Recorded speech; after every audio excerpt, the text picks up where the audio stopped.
Welcome back to Turning Hard Times to Good Times. I'm your host, Jay Taylor, and I'm really glad to have with me for the first time Cor Coe. He is a professional geologist and mining engineering technologist, and he has over 35 years of experience in the mining industry, working primarily in Arizona, Nevada, and the Yukon, and has put 2 mines into production in the past. He's also credited with the discovery of a 2 million ounce gold deposit.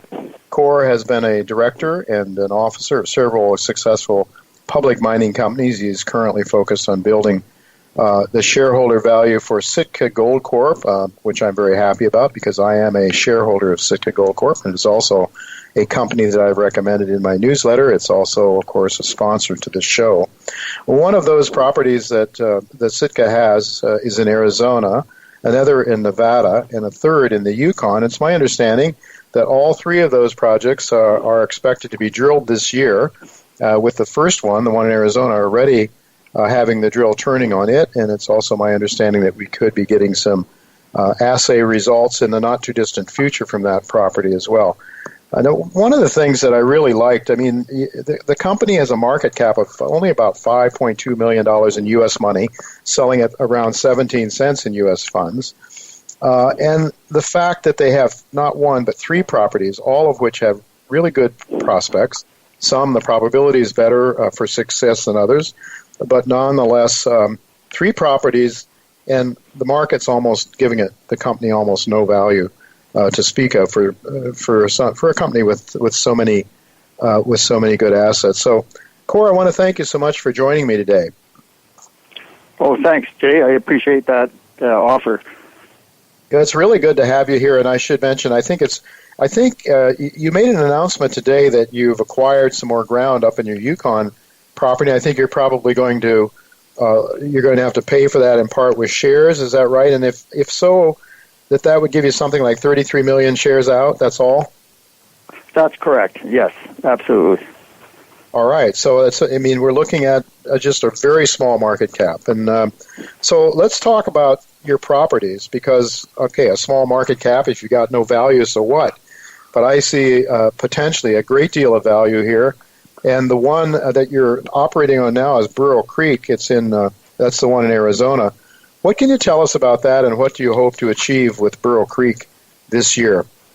Okay, Jay. Well, Burro Creek is our flagship property, and this property has a lot of history with me. It goes back to the 1980s when we were going to put that in production. That was going to be my 3rd mine to go in production, and the price of gold tanked, and the company at the time shelved it, and here we go. It's still sitting there. So Sitka's been able to acquire this property, and even though it was drilled again in 2008, and a historical resource exists on it, it never got mined again, and we're able to go in there where the last work done was a mobile metal ion survey over the projection of that vein to the south, where there's a veneer cover of younger rock, and lo and behold, this rock actually showed a gold anomaly trace of exactly where that Burro vein would be. Mm-hmm. So our project right now, our actual goal right now, is to test that projection for 1.3 kilometers, mm-hmm. as well as test the historical resource area, and we're in the middle of doing that as we speak. The drill is turning. And we have the first few holes in for assay, which we dropped off just before the holiday season, and we expect those assays any day now. So that's our flagship property. Mm-hmm. And all right, do you expect the early drill holes, will they be confirming the historical numbers, or will you be stepping out as that extension? A couple of them are confirming the historical numbers, and a couple of them are filling in an inferred area, or what would be called an inferred area at the time. Mm-hmm. Okay, and so you haven't made, it's not public information, the historical numbers, I guess, so we don't really know. What to expect here, but it sounds to me like it's a low-risk drilling project in the sense that you've identified the structure, and you know that part of it at least is mineralized. Oh, absolutely. The historical information is available. It's actually in a technical report on our website. On the website, okay. Yeah, and also filed with CETA.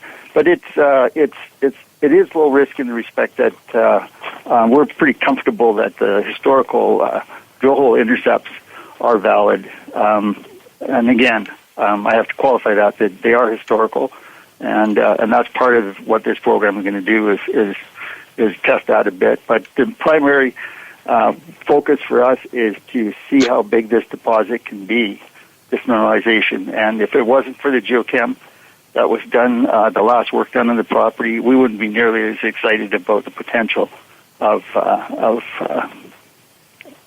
building a new resource on that property.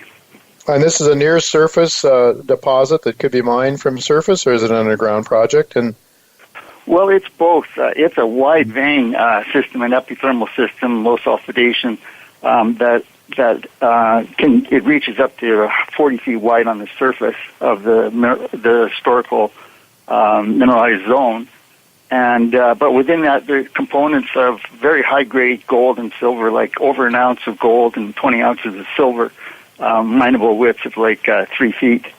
So it really bodes itself to both open pit and underground, and this is where the blue sky is. We don't know how far this is going to go, and this first pass will give us a good idea.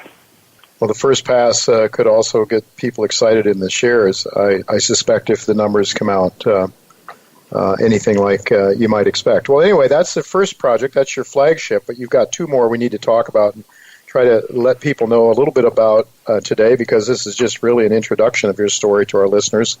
The Alpha Gold property in Nevada is a Carlin-style target, as I understand it. Talk to us a little bit about that. That's correct. It's right in the heart of the Carlin district, and it's a structural interpretation that has shown where the Cortez trend would project to an anticline called the Garden Valley Anticline, and this anticline is the lower plate carbonates that intercept that area, and the structural geologist that put this together feels that lower plate carbonate area where this intersection would happen is preserved, and it's at a mineable depth, and it needs to be tested. So this is a high-risk target, but it's also a very rewarding target if it does exist. So we are going to see about that. Probably the end of February is kind of what we're looking at there to put a drill in there. Wow, that's pretty soon then. Are these deep holes? Because a lot of times these Carlin targets tend to be quite deep. Yeah, it's estimated that these are going to be between 12 and 1,500 feet max to go through the fertile target area. And we're permitted for up to 11 drill holes. We've already got that from the BLM. So we can go as soon as we want. Basically, it's just more a matter of organizing the logistics, the drills, and working with the weather, because you don't want to end up going in there when it's snowy and wet and rut the roads and all that stuff. So that's one of the reasons why we're focused on Burrow right now. Okay, so real quickly, you got the RC Gold property in the Yukon, and you just expanded. We put out an announcement today. You just expanded the size of that property. What are you looking for there? Our targets there are intrusion-related gold deposits, which is what you're dealing with at Victoria Gold's Eagle Mine that just went in production, and Golden Predator's Brewery Creek Mine that's slated for production, and the AM Gold's property also. These are multi-million-ounce gold deposits that surround our ground, and they're all in the Tombstone Gold Belt, which is the fertile area that you want to be in to look for these. So our property, the RC Gold property, was never really explored too much because it was not accessible until the last couple of years when a placer miner cut a road through that whole area, a beautiful road. And the work done there was mostly mapping and soil sampling that has outlined these 6 drill targets, these intrusion-related gold deposit targets. One of them is 2 kilometers long and about a half a kilometer wide. So very exciting to be able to look at a project right from the grassroots that's never had a drill on it and be going in there to test it. So the addition of the other property just expands our holdings by 10 times. Wow. And, okay. Yeah. It's gone from 2,600 hectares to 33,000. Oh, wow. And there's also targets on there, like an amazing amount of work done, but only 20 drill holes in that entire package. So it's given us a real big play area to explore. Mm-hmm. And I imagine that you have to wait until the weather warms up a little to start working up there? Yeah, it's preferable. That's for sure. Right now it's 45 below zero in Dawson and Mayo. But I've run projects up there in the middle of the winter in February at 5,000 feet. So it depends on what you're looking for and how excited you are, and if you don't mind spending a few extra dollars. But we'll be waiting till the summer. Okay. Sure. Well, you certainly have a lot going on with those 3 properties, and we would be looking for ongoing, news releases and assays and so forth. Just real quickly, your management team essentially you're strictly an exploration company, I believe, or could you do some production? We're an exploration company, yes. Right. Exactly Okay. What we're. Right. Now you also. Go ahead, Jay. No, you go ahead. Okay. Well, I just wanted to mention to you that, our focus, frankly, is pretty simple. It's to build shareholder value through the acquisition and development of very fertile, highly prospective gold and silver properties that are in friendly mining jurisdictions, and basically just check off 3 things, and that's the jurisdictions have to be good, the logistics have to be good, like a road going through, and they got to be in favorable geological environments where you're surrounded with proven multi-million ounce deposits that are either in production or being developed. So we see that in all 3 of these properties that we've got. Right. And that's why we think that shareholder value can be systematically built up. Well, I sure believe that. Yeah. Yeah, excellent. And just one more thing real quickly, because we're just about out of time here. With regard to, you have some copper targets too somewhere. Tell us briefly about that. I mean, I know you're excited about it, but your primary focus now are your 3 gold projects, but you also have some very interesting, at least one very interesting copper target, right? Oh, absolutely. It isn't our focus right now, but we did do some work this past summer on it. It's a huge 50,000 hectare project up in the Arctic, in Nunavut in Canada, and it's close to tidewater, about 30 miles. And we've got a new sedimentary hosted copper showing there that we call the copper leaf showing that returned 13% copper and 2 ounces of silver in grab samples. These are pieces of rock that were spit up by the permafrost melting and then freezing again.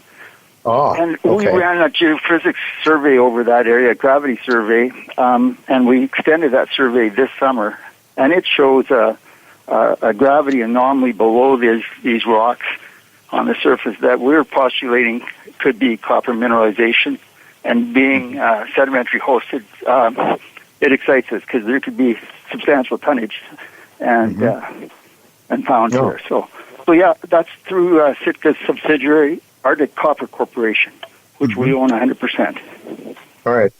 And if this thing is big enough, you might look for a major or some large copper company to come in and spend some money to prove it up, if it's provable? Absolutely. It's more trying to find out how big this anomaly is by geophysics before we can really wrap around what kind of drill program would be an initial first phase there. And it could be that you want to bring in one of the heavy guns to test it. If it's going to be several $1 million project. So. Of course. Okay. So well, it was really exciting. Your gold and your copper project as well. I'm really looking forward to those drill results, which should be coming out fairly soon on your first on your Arizona property. So thank you so much. Thank you so much, Cor, for being with us, and we'll look to talk to you again sometime in the not too distant future. Thank you, Jay. We'll probably see you at the NIF.